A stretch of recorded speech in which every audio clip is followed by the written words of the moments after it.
Viral Mizan একটা নেশাখোর, viral Mizan একটা ইয়াবাখোর, viral Mizan একটা বাটপার।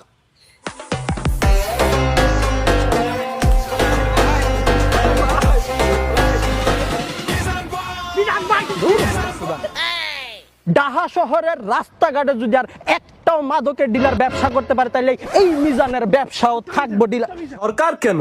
সরকারের বাইরের ক্ষমতা নাই হরানে। তোমার গায়ে হাত দিলে বাংলাদেশের সব মানুষ রাস্তায় নেমে আসবে মিজান ভাই, যার কাছে যা কিছু আছে তাই নিয়ে যুদ্ধে নেমে যাবে। মানুষের দ্বারা যদি 1000 মানুষের উপকার হয় ভাই, আপনারা তার পক্ষে কথা কইবেন না ভাই? এই যে দেখেন ভাইরাল মিজান, হ্যাঁ 14-15 দিন জেল খাইটা আওয়ার পরে ওর মাথা পুরো আউট হয়ে যায়। এখন সরকার রে হুঁশিয়ারি, সরকারের বাপের ক্ষমতা নেই, কি হুঁশিয়ারি দিছে আগে কথাগুলো শুনুন। আসসালামু আলাইকুম দর্শক শ্রোতা, স্বাগতম জানাই আপনাদেরকে দৃষ্টিপথে নতুন আরেকটি ভিডিওতে। দর্শক শ্রোতা, আজকে আমি আপনাদেরকে এমন কিছু ভিডিও ফুটেজ দেখাবো যেটা দেখলে আপনারা সত্যি অবাক হয়ে যাবেন। তাই বলছি পুরো ভিডিওটি না টেনে শেষ পর্যন্ত দেখতে থাকুন, তাহলেই সবকিছু বুঝতে পারবেন ইনশাআল্লাহ। তো কথা আর বাড়াবো না, ভিডিওতে চলে যাব। তার আগে আপনার কাছে ছোট্ট একটি রিকোয়েস্ট, আপনি যদি আমার চ্যানেলের নতুন দর্শক হয়ে থাকেন তাহলে অবশ্যই চ্যানেলটি সাবস্ক্রাইব করে পাশে থাকা বেল আইকনটি বাজিয়ে দিতে ভুলবেন না। আর যারা অলরেডি সাবস্ক্রাইব করেছেন তাদেরকে জানাই অসংখ্য ধন্যবাদ। তো দর্শক শ্রোতা, চলুন ভিডিওটি শুরু করা যাক। দর্শক শ্রোতা, আমরা ইতিমধ্যে সবাই দেখেছি যে ভাইরাল মিজান ইতিমধ্যে জেল থেকে ছাড়া পেয়েছেন। তো তিনি জেল থেকে ছাড়া পাওয়ার পর তার ভক্তরা তার পা ধরে সালাম করছেন এবং কিছু ভক্তরা তার ফুলের মালা গলায় দিয়ে শুভেচ্ছা জানাচ্ছেন। তো তিনি মনে হয় এমন মহান ব্যক্তি যে তার জেল থেকে বের হওয়ার পরই তার ফুল দিয়ে সবাই শুভেচ্ছা জানাচ্ছে। তো যাই হোক, এই বিষয়ে কেন্দ্র করে চলুন আমরা শুরুতে একটি ভিডিও ফুটেজ দেখে আসি, তারপর আপনাদের মূল ভিডিওটি প্রমাণ সহকারে দেখাবো। 1 লাখ টাকার সম্পদ গ্রামে পাইতে আছি, অনেক প্রভাবশালী লোক ধরছি, সাহায্য সহযোগিতা হইলে আপনাকে উচিলায় কিন্তু অনেক আলহামদুলিল্লাহ। মিজান ভাই, আমার এখানে একটা কথা থেকেই গেল।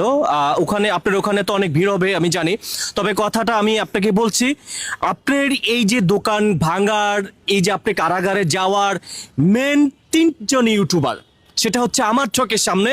1 নাম্বার হচ্ছে মান্নান, 2 নাম্বার হচ্ছে জোকার, 3 নাম্বার হচ্ছে এই যে সেরাটনের যে আপনি বাউচ্চি বলেন, যাকে আপনি ভালোবাসেন। এই 3টা মানুষের জন্য মানে আমার দৃষ্টিতে এবং আমার কাছে অভিযোগ আসলো যে আরিফ ভাই, এই ঘটনা এই 3টা মানুষের কারণে আপনার দোকানের আজকে এতটা অধপতন হয়েছে। এর কারণ একটা ভাতের দোকান, আমি মানছি সরকারি জায়গা, কিন্তু সেখানে যা ফানি ভিডিও করা কোনোভাবেই যাবে না। আপনি কি এটা আসলে উৎসাহ দিবেন কিনা? অনেক প্রবাসী ভাইয়েরা, দেশের মারা বোনেরা, খালারা খালিরা, খালতো ভাই, হুয়াতো ভাই, স্বাস্থ্য ভাই, জাতো ভাই, অনেকে কিন্তু আমার বৃত্ত রাগ কেন, আমি একটু হাত নাচাই কিলিগা, 2-1টা ভাষা খারাপ করি কিলিগা, এখন বুঝতে পারছেন ভাই? আমার নেই, আপনি 3জন আনা দেখছেন, আপনি তো আর আমার সবসময় থাকেন না ভাই। না, আমার এনার বহুত ফাটি গেছে, আর আমার লগে রাব ব্যবহার হয়েছে এইসব লোকের লগে। আচ্ছা, কিলাকিলি মারামারি হয়েছে এইসব লোকের লগে, যারা উল্টাটা কয়, উল্টা ফাল্টা ভিডিও সারে, আজে বাজে জিনিস কয়, হ্যাগর লগে আমি রাব ব্যবহার করছি। কিন্তু আমার কাস্টমার, আমার ভক্ত কাহর লগে আমার এই পর্যন্ত কোনো দ্বন্দ্ব বাজে না। একটু দ্বন্দ্ব বাজছে, ভুল বুঝাবুঝি, ফানির বোতলটা আমার ছুটটা গিয়ে ভরছে যে ভাইয়ের লগে, যেই ভাইয়ের উচিলায় 6তলা বিল্ডিং এর ফে ঘুমাইছি, লাখ টাকা ব্যবসা করেও আমি 6তলার ফে ঘুমাইতারি না। মানে আপনি যেটা বলতে চাচ্ছেন যে সেই পুলিশকে আপনি ধন্যবাদ দিলেন? আলহামদুলিল্লাহ, হ্যাঁ আমি সেলুট জানাই। হ্যাঁ উচিলায় আমি 15 দিন রেস্টও আসছিলাম, 6তলার ফে ঘুমাইছিলাম। মানে যে পুলিশ কনস্টেবলের গায়ে পানি পড়েছে, আমরা যেমনটা দেখেছি মিজান ভাইকে আগে ধাক্কা দিয়েছে, মিজান ভাইয়ের হাতে পানি ছিল, সেটা হয়তো বা পড়ে গেছে। না ভাই, আমার আত্মে সুইডা গেছে, কিন্তু ওই যে হরে যেন আতুডাইছি হেডা আপনি দেখেন, আমি দেখেছি আমার যে ভিডিওটা ছাড়ছে আমার আতুডান্ডাই দেখছে, কিন্তু হাতের তো যাইতে দেয় না। কিন্তু আসলে কিন্তু এমনি এমনি কথা কইতে আসি, বোতলটা সুইটা গিয়ে ওনার গায়ে লাগছে। আচ্ছা, আমি কিন্তু ভাই ওনার ইচ্ছা করে দিলাম, আপনি আমার যেটা কইবেন আমরা জানি আপনি ইচ্ছা করে। সোরে করে কিরা কাসম, সোরে কিরা কসম খায়, আমি কিরা কসম কাটতে রাজি না। কিন্তু পানির বোতলটা আতলে কথা, আমি তো দেন কথা কইতে গেলে আপনার এই কই, এরকম হাজার হাজার ভিডিও আমার আছে এই 1.5 বছরে। তবে ওই বাইরেও ছিলায় 6তলার উপরে ঘুমাইছি, এটাই আমার সাথে। আচ্ছা, মিজান ভাই যেটা কথা বলতেছে যে সেই পুলিশ কনস্টেবলের কারণে 6তলার উপরে ঘুমিয়েছে, এটা হচ্ছে গিয়ে মিজান ভাইয়ের অনুভূতি। তো এখন মূল কথা হচ্ছে মিজান ভাই, আপনাদের কাছে কোনো একটা পয়সাও চাচ্ছে না, একটা টাকাও চাচ্ছে না, দেশবাসীর সহযোগিতা চাচ্ছে। দেশবাসী যদি পারে দোয়া করবো, মিজান ভাইয়ের পাশে থাকবেন। আর মিজান ভাই, পরিশেষে একটা কথাই আপনাকে আমি বলতে চাই, পিছনে আপনি যা করেছেন আগামী ভবিষ্যতে মানে হয়তোবা আমাদের মানুষের মুখে কিছু কথা চলে আসে, কিন্তু আপনার মুখে কিছু বাজে কথা চলে আসে, সেটা আজকের পর থেকে সেই কথা আপনি আর বের করবেন ভাই, না। আপনি যদি সকাল 8টার তনে রাত 12টা পর্যন্ত কথা কন, দুই এক আর উল্টা পাল্টা আসবেই। আসবেই, সেটা আমি জানি। তবে যত তবে এই শিক্ষিত যে হইবে। ভুলটা করছেন এই ভুলের থেকে কিছু সংশোধন করতে হবে নিজেকে, যাতে সামনে ভুল করা যাবে না। আরেকটা জিনিস প্রিয় বন্ধুরা, যেটা হচ্ছে যে মিজান ভাই দোকান ভাঙার পরে অনেকে কমেন্ট করছেন যে মিজান তার সরঞ্জামের দোকানের জন্য একটা ফান্ডিং করবে। মিজান কোনো ফান্ডিং করবে না। না, না। মিজানের কোনো ওই ইন্টেনশন নাই যে ফান্ডিং করে আপনাদের কাছে টাকা নিয়ে মিজান না, না, পাতিল না, আমি কিনবে, তোর ভাই দোকানের সদগাবালা গাড়ি কিনবে, নিয়ে বাড়ি সদগা- কিনবে, তা কিন্তু না। ভাই লাগলে আমি হোটেল বাদ দিয়ে দিম, তারপরে কেউ সদগাবেলা নিব না। আমি নিজের হাত আছে, কর্ম আছে। সরকার কেন? সরকারের বাইর ক্ষমতা নাই হরানের। তোমার গায়ে হাত দিলে বাংলাদেশের সব মানুষ রাস্তায় নেমে আসবে মিজান ভাই, যার কাছে যা কিছু আছে তাই নিয়ে যুদ্ধে নেমে যাবে। কন্টেন্ট সাংবাদিকদের পিতা মিজান থালাপাতে বের হয়েছে, সবাই নিরাপদ জায়গায় চলে যাও। দেখো দেখো সাংবাদিকরা গোসল করে দিচ্ছে, নিচে ভিজে নাই ভাই, একটু নিচে হাতায় দাও, নালে তো অপবিত্র থেকে যাবে।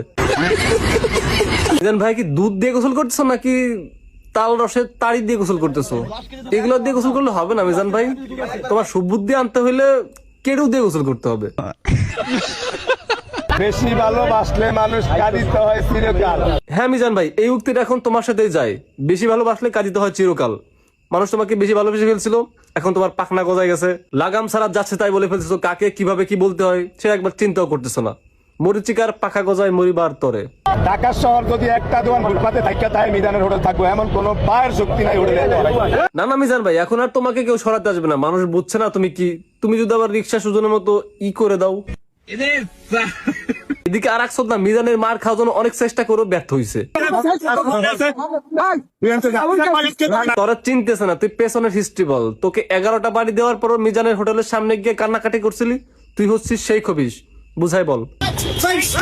এই চুদির ভাই মিজানের কাছ থেকে মার খাইছে একবার, মার খাওয়া সিরিজ ভিডিও বানাচ্ছে 10টা, এখন আবার মিজানের হোগার নিচ দিয়ে বেড়াচ্ছে ভিডিও বানানোর জন্য।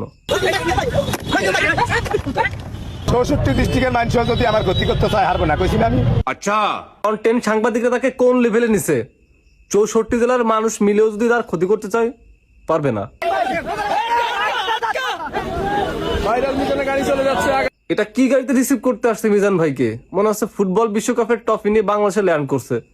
মিজান ভাইয়ের কাছে অনুরোধ, মিজান ভাইয়া কন্টেন্ট সাংবাদিকদের একটু কেড়ু দিয়ে চিনি ছাড়া পায়েস রান্না করে খাওয়াইন। একটা মানুষের দ্বারা যদি 1000 মানুষের উপকার হয় ভাই, আপনারা তার পক্ষে কথা কইবেন না ভাই? এই যে দেখেন ভাইরাল মিজান, হ্যাঁ 14-15 দিন জেল খাইটা আওয়ার পরে ওর মাথা পুরো আউট হয়ে যায়। এখন সরকারে হুঁশিয়ারি, সরকারের বাপের ক্ষমতা নেই, কি হুঁশিয়ারি দিছে আগে কথাগুলো শুনেন।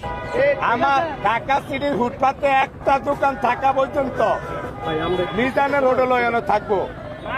সরকার কেন? সরকারের পায়ের ক্ষমতা নাই হরানের। আপনারা দোয়া করেন কালকের তনে আমার হোটেল খোলা, আমার হোটেলটা ভাঙ্গাটা, আমার ফেটে লাত্তি মারে না, লেঙ্গা প্রতিবন্ধী অসহায় যারা হ্যাঁ হেঁটে লাত্তি মারছে প্রশাসন। আপনারা ভাইরাল মিজানের কথাটা শুনছেন না? দয়া করে আমার কথাগুলো শুনে যাবেন প্লিজ, আপনাদের কাছে আমার অনুরোধ। বা এই বাংলার জমিনে যারা গরিবের হয়ে কাজ করে, গরিবের সহযোগিতা করে বা গরিবের হয়ে কাজ করতে চায়, এগোরে আমরা সুযোগ দিই না ভাই। এই যে দেখেন আজকে ভাইরাল মিজানকে নিয়ে আমি একের পরে কয়েকবার কথা কইছি, আজকেও কেন কইতেছি জানেন? এই মিজান আমার রক্তের সম্পর্কেও না ভাই, কিন্তু মিজান হুঁশিয়ারি কেন দিছে ভাই? আজকে ওকে ধরা হয়েছে, একটা ষড়যন্ত্র করে ধরা হয়েছে বা যেভাবেই ধরা হয়েছে। এখন আগারগাঁওর ফুটপাতের মধ্যে ওর দোকান না আরো শত শত দোকান ভেঙ্গা লাইছে ভাই, ভেঙ্গা ফেলাইছে না ভাই? এক উচিলে পুরো আগারগাঁওয়ের ফুটপাতটা ক্লিয়ার করে লাইছে। কথাটা বুঝেন, কথা যুক্তি আছে কিন্তু দেখেন। এখন মিজানে কেন হুঁশিয়ারি দিছে? সরকারের বাপের ক্ষমতা নাই এই আগারগাঁও থেকে ওরা সরাইতে হইলে। ওর কথা কি, যদি ঢাকা শহরে কোনো জায়গায় যদি কোনো হোটেল থাকে তাহলে মিজানেরটাও থাকবো। কারা কারা চান অবশ্যই কমেন্ট। মিজানের কথা যুক্তি আছে কিনা অবশ্যই কমেন্ট করবেন। কিন্তু আমার কথা কি জানেন, এই যে দেখেন ভাইরাল মিজান আমার রক্তের সম্পর্ক কেউ না, কিন্তু ওর মাধ্যমে শত শত হাজার হাজার মানুষের উপকার হইতাছে। কেমনে হইতাছে? আরে ভাই, গরুর মাংস দিয়ে কি 100 টাকার প্লেটে ভাত কেউ দিব আপনারে? আপনারা নর্মাল কোনো হোটেলে যান না ভাই, দিব আপনারা ভাই? খাইছেন আপনারা কখনো? একটু কমেন্ট করে জানান ভাই। এই মিজানের দ্বারা যদি হাজার হাজার মানুষের উপকার হয়, তো এই মানুষের সুযোগ দেওয়া উচিত না ভাই? আপনার বিবেককে জাগ্রত করেন না। এখন হয়তো বা আপনারা বলবেন তাহলে ফুটপাতে কেন দিবি? এখন ওই মানুষটার পক্ষে সম্ভব না, অল্প টাকার মধ্যে মানুষের ভাত খাওয়ায় একটা হোটেল ভাড়া দেওয়ার পক্ষে মধ্যে তার পক্ষে সম্ভব না। এবং তার হোটেলের মধ্যে কারা আইতাছে?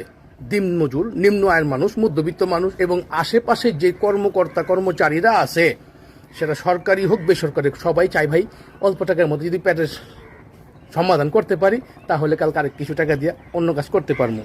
এখন আপনি একবেলা খাইতে যদি 200-250 টাকার জায়গা, আপনি রাইতে কী খাবেন, সকালে খাবেন, আরেকদিন কী করবেন, সবাই এই জীবনটা চিন্তা করে না ভাই? এখন আমার মূল কথা হইল গিয়া, এই ভাইরাল মিজানের উসিলায় যদি 100-1000 মানুষের উপকার হয়, তাকে সুযোগ দেওয়া উচিত কিনা, এটাই আমার বাংলাদেশের প্রতিটা জনগণের কাছে আমার প্রশ্ন। ওই যে ওই ঠেট দিব হুঁশি দিয়ে, এগুলো আমি বিশ্বাস করি না, এগুলো আবেগে চোটে হয়তো বা কইতাছে, এগুলোর কথা ধরে লাভ নাই, কিন্তু তাকে সুযোগ দেন। আর যদি কোন যে না আগারগাঁওয়ের মধ্যে কোনো দোকান থাকবো না বা ঢাকা শহরে কোনো দোকান থাকবো না, তাহলে দিয়ে উঠাইয়া দেন, লাগবো না কোনো দোকান। নীতি করতে হলে, ন্যায় নীতি দেখাইতে হলে একজনের রূপে না, সারা বাংলাদেশের মধ্যে দেখাই তুইব, সারা বাংলাদেশ ফুটপাথ ছড়াই তুইব।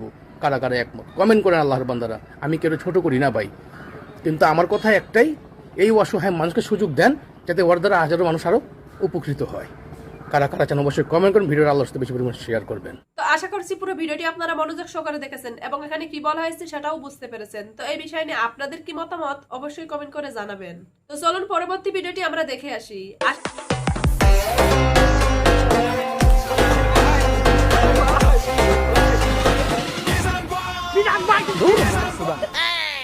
ঢাকা শহরের রাস্তাঘাটে যদি আর একটাও মাদকের ডিলার ব্যবসা করতে পারে, তাহলে এই মিজানের ব্যবসাও থাকবো। ডিলার এই কুত্তা মিজান কে বলে? কুত্তা মিজান কে বলে? কে কইছে রে কুত্তা মিজান? আইসকা এই যে আমার ব্যবসায় যে বন্ধ করা হইলো, এতে কি আমার পেটে লাথি মারা হইছে? না, আমার ব্যবসা বন্ধ করার মাধ্যমে এই যে যুব সমাজ লাখ লাখ রাত হইলে ক্লাবে যায় চিক্স নিয়া, গুলশান, বনানী, ধানমন্ডির যে রিস্কিট, এদের পেটে লাথি মারা হইছে।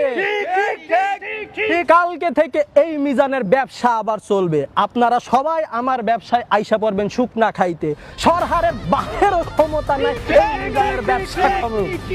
এমন কোন মায়ের ফ্যাডের ফুট নাই এই ঢাকা শহরে যে সব ডিলারের ব্যবসা বন্ধ না কইরা এই মিজানের ব্যবসা বন্ধ করতে পারবো।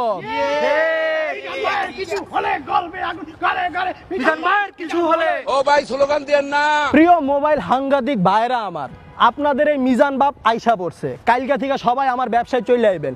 আপনাদের ফ্রিতে এই মিজান বাপ গুটি, সবজি, সিরাপ, শুকনা সব খাওয়াবো। এই মিজান বাপ সামনে আগা পিছে আমার নেতার আগমন। মিজান ভাই, মিজান ভাই, মিজান ভাই এগিয়ে চলো। সরকারের সরকারের বাপেরও ক্ষমতা। আকাশ শহর যদি একটা দোকান ফুটপাতে থাকে, মিজানের দাও থাকতে হইব। সিটি কর্পোরেশনের বাইরেও ক্ষমতা নাই হোটেল এনতে হরানের। এদিকে জেল থেকে ছাড়া পেয়ে সরকারকে কঠোর হুঁশিয়ারি দিলেন কুত্তো মিজান।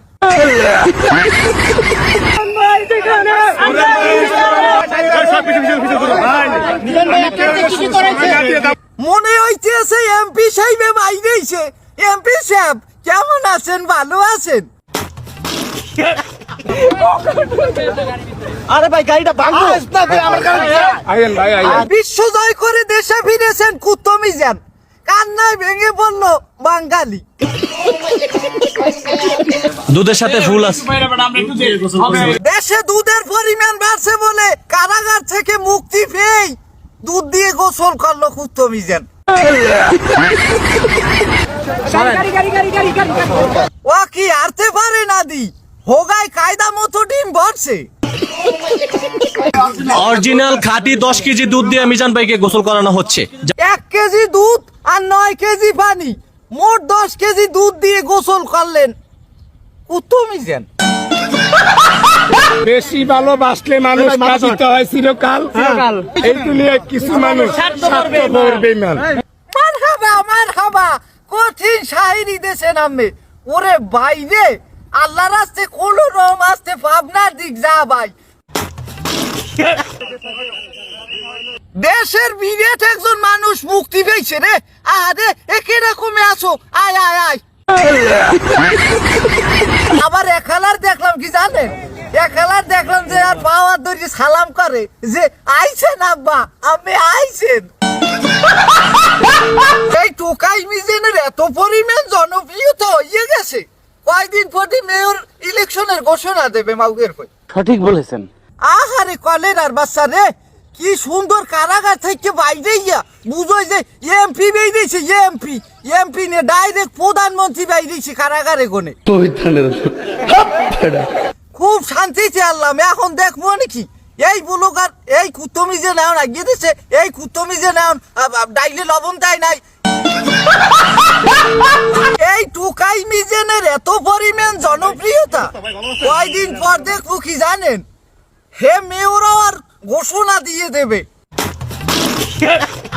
হ্যাঁ, এত পরিমাণ ইগো, কি যে মনে করে নিজের কোন মারকসা মনে করে, আমি হেইটাই কইতে পারি না। শালার টোকাই ফোকাই জেনি কোতার ভাইরাল মিজান একটা নেশাখোর, ভাইরাল মিজান একটা ইয়াবাখোর, ভাইরাল মিজান একটা বাটপার। সরকার কেন, সরকারের বাপেরও ক্ষমতা নাই ভাইরাল মিজানকে এখান থেকে সরানোর জন্য। হ্যাঁ প্রিয় দর্শক, এটাই সত্যি। ওই যে কথা শুরু থেকে বললাম, ভাইরাল মিজান একটা বাটপার, ইয়াবাখোর, নেশাখোর। এখন আসেন পয়েন্টে আসেন, এই কথাগুলা কেন বললাম জানেন? ভাইরাল মিজানকে নেশাখোর, গাঁজাখোর যারা বানিয়েছে তারা আবার ভিউ বাণিজ্যের জন্য এখানে আসছে। এবার পয়েন্ট আসেন যে ভাইরাল মিজানকে নিয়ে আমি কেন ভিডিও করি, আমাকে অনেক দালালও বলেছে, আমার ইনবক্সে মানে আমাকে রীতিমতো হালকা আওয়াজ দিতেছে যে আমি ভাইরাল মিজানকে নিয়ে কেন ভিডিও করি। এবার ভাইরাল মিজান যে নেশাখোর, বাটপার, ইয়াবাখোর, এই বিষয়ে আমি মিজানের কাছ থেকে একটু জানবো। ভাই মিজান ভাই একটু এদিকে আসেন। ভাই আসসালামু আলাইকুম। ভাই কেমন আছেন আপনি? আলহামদুলিল্লাহ ভালো ভাইয়া। ভাই আপনি তো একটা বাটপার, আপনি তো একটা গাঁজাখোর, আপনি তো একটা নেশাখোর। না ব্যাট যদি করতেছি না, সরকার কেন, সরকারের বাপেরও ক্ষমতা নাই ভাইরাল মিজানকে এখান থেকে সরানোর জন্য। এখন এই কথাগুলা কেন বলছি জানেন? এই যে আপনাকে যারা এই যে বাজে মন্তব্য করেছে, তারা আবার আপনাকে দিয়েও ভিউ বাণিজ্যের জন্য এখানে আসছে। এই বিষয়ে আপনি কি বলতে চান? ফিরি কইলে তো ভাই আনেরও অসম্মানী হইবে। বলেন আপনি আমাকে, আমি আপনাকে নিয়ে কেন ভিডিও করি? কন্টেন্ট ক্রিয়েটর যেমন আপনি দেখেন, ফাতা এমন কোন ফাতা বাদ নাই, ভিজাইলে ভিজে না। কিন্তু কচু হাতা জাত 6 মাসও যদি কচু হাতা আপনি হানির তলে ভিজিয়া থন, ওই শালাই ভিজবো না। না, আর ওই কচু হাতার উপরে পানি আপনি জমিয়ে রাখতে পারবেন না। রাইট। আপনাকে কিছু ইউটিউবার, কিছু কন্টেন্ট ক্রিয়েটর যেমন এনে অনেক 100 জনের মতো আছেন না, আছে 10 জন আছে উল্টা। হ্যাঁ। যেমন আমি কালকে কইছিলাম, ঢাকা সিটিতে যদি একটা দোকান থাকে, সরকারের বাইরেও ক্ষমতা নাই আমার হরানের। কি লিখিয়া ওই চার দোকান আলায় এক কাপ চা ভিড়ি খাবে না। মিজানে অন্তত এনে দুগা ভাত বেচা এই 1.5 বছরে দেখাইয়া দিছে যে আসলে মিজানে কি করতে। মিজানের যে ভাইরাল করে যে অনুদানটা আপনারা দিচ্ছেন, এটা আমি অসহায় মানুষের দিয়ে দিছি। এটা আমার কোয়ার অধিকার আছে, যেতে এটা 1.5 বছর ধরে চলতে আছে। আচ্ছা, আমি কথাটা কইছি একভাবে, এটারে কাটছিট কইরা অন্যভাবে কইরা এই ভিডিও ভাইরাল করে দিছে। সরকারের ছবি আমার লগে দেওয়ানটা কি সরকারের বেজ্জতি না? অবশ্যই বেজ্জতি। আমি হয়েছি রাস্তার ভোলা ভাই, আমি একসময় টোকাইছি। ওনারা হয়েছে শিল্পপতির ভোলা ভাই, ওনার লগে যখন ছবিটা আমার লগে লাগিয়ে ছাড়লো, এটা কি আমার অসম্মানী না? এলিকে এই আল্লাহর তনে আমার একটা ছাওয়া, বন্ধার তনে আর একটা ছাওয়া। আল্লাহর তনে ছাওয়া যে ইউটিউবাররা আমার উল্টাটা করে সারে, অন্তত হেয়ারে অ্যাক্সিডেন্ট করে, নাইলে হেয়ার বউ ফলাফল প্রতিবন্ধী বানিয়ে দেন, হেয়ারে আল্লাহ ফলাফলটা দেখায়। বন্ধার তনে ছাওয়া যে ইউটিউবাররা, সাংবাদিকেরা আঙ্গ হাসাটা সত্যটা ধৈর্য তোলে, যে গৌছিলা এন অসহায় মানুষ খাইতারে, কাস্টমার বেশি হয়, বেচাকিনি বেশি হয়, সেইটি অত্যন্ত আমি খাবাই। আমি কেউ 10 টাকা সাহায্য সহযোগিতা নেই না। হ্যাঁ একটু ভিডিওতে একটু সাবস্ক্রাইব বেশি করে, যেমন আপনি আঙ্গ ভিডিও করেন, আপনার টিপসই বাড়িয়ে দিব, এইটাই আঙ্গ বক্তব্য চাওয়া। আমি কিন্তু কোনো বক্তব্য 10 টাকা পর্যন্ত চাইও না। যদি কেউ দেয় তারে যে মিজানে কল রেকর্ডিং বাড়ি করে দেয় তারে 500-1000 টাকা কেউ তো নিয়ে খাইছে, সাহায্য সহযোগিতা নিছে, জোতার মালা গলায় দিয়া নাই খত দিয়া দাম গেছেন বিশ্ব। আচ্ছা মিজান ভাই, আপনি কি আমাকে কোনো টাকা পয়সা দিচ্ছেন? কেরে আমি যে আপনার ভিডিও করি, আপনি কি কোনো আমাকে টাকা পয়সা দিচ্ছেন? আমি নেটিয়া দিমু কা ভাই, আমি টাকা দিবেন কেন? তাহলে আমি আপনাকে দিয়ে আমি ব্যবসা করি, বাট হচ্ছে এই যে আমাকে কমেন্ট সেকশনে আইসা মানে ইচ্ছা রকম দুইটাছে যে আরিফ হায়দার সবচেয়ে থেকে বড় একটা বাটপার। এটা কইছে কে জানেন? দালালি করতে কারা কইছে? আমি 1.5 বছর এডিনের মাস্টার, যে আনো ঠেকছি আনি হিকছি আমনে করতে, কিন্তু আমি অনেক কিছু হিকছি। হ্যাঁ অবশ্যই অবশ্যই। আমনগো গ্রুপের কিছু কুত্তা আছে, এই কথা জ্বলবো। হ্যাঁ বলেন। আমনগো গ্রুপের কিছু কুত্তা আছে, এই কুত্তারা মনে করেন ভিডিও ভাইরাল করতে পারে না, এলিগে আপনার নামে উল্টা পাল্টা কয়। আন্দাজ চায় কি 2 চোখ, কুত্তায় কিন্তু গোস্ত চায় না, আড্ডি চায়। এলিগে আমনগো মতো কিছু লোক আছে, হে আগে ভিডিও ভাইরাল হয় না, হে আগরে মানুষ পছন্দ করে না, ক্যাটাগরি জানে না, এলিগিয়া আশা করছি এই ভিডিওটি আপনারা পুরো মনোযোগ সহকারে দেখেছেন এবং এখানে কি বলা হয়েছে সেটাও বুঝতে পেরেছেন। তো এই বিষয় নিয়ে আপনাদের কি মতামত অবশ্যই কমেন্ট করে জানাবেন। তো ভিডিওটি এই পর্যন্তই, দেখা হচ্ছে পরবর্তী ভিডিওতে। সেই পর্যন্ত সবাই ভালো থাকবেন, সুস্থ থাকবেন। আল্লাহ হাফেজ।